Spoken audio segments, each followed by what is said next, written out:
দামোদরের চরে মিলল বিশালাকার ধাতব বস্তু। দ্বিতীয় বিশ্বযুদ্ধে ব্যবহৃত শেল বলে প্রাথমিক ধারণা স্থানীয়দের। দুর্ঘটনার আশঙ্কায় এলাকা ঘিরে ফেলে সেনাবাহিনী। অন্যদিকে ঝাড়গ্রামেও চাষের জমি থেকে উদ্ধার হয়েছে বিশালাকার ধাতব বস্তু। এখনও স্থানীয়দের প্রাথমিক ধারণা এটি স্বাধীনতার পূর্ববর্তী ইংরেজদের বোমা। ঘটনার জেরে আতঙ্কিত এলাকাবাসী।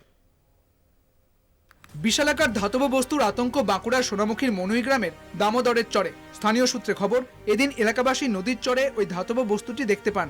ধাতব বস্তু উদ্ধারের কথা এলাকায় ছড়িয়ে পড়তে অসংখ্য কৌতূহলী মানুষ ভিড় জমাতে শুরু করেন।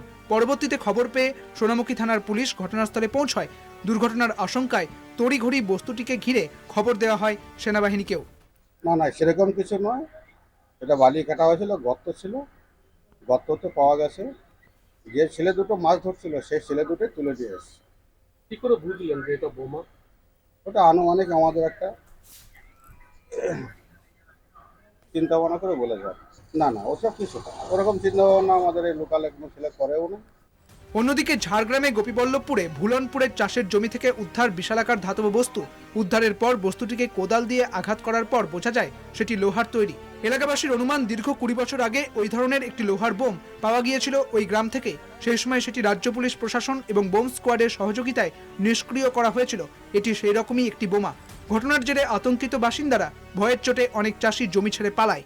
এটা আজকে জমিতে চাষ করতে আসার ফলে এটা বোমাটা বেরিয়েছে। এটা ওই ব্রিটিশ আমলে দাদু ঠাকুরদা বাবা কাকা জেঠুর মুখে শুনেছি, ব্রিটিশ আমলের সময় এখানে প্লেন থেকে ছেড়ে দিয়েছিল। বছর কয়েক আগে দামোদরের চরে সিলিন্ডার আকৃতির একটি ধাতব বস্তুকে ঘিরে চাঞ্চল্য ছড়িয়েছিল বাঁকুড়ার পাত্রসায়রে। সেবার সেনাবাহিনীকে খবর দেওয়া হলে সেনাকর্মীরা ঘটনাস্থলে গিয়ে ওই ধাতব বস্তুটিকে দ্বিতীয় বিশ্বযুদ্ধে ব্যবহৃত শেল হিসেবে চিহ্নিত করে তা নিষ্ক্রিয় করেন। এবার সেই একই ধরনের ঘটনা বাঁকুড়া ও ঝাড়গ্রামে।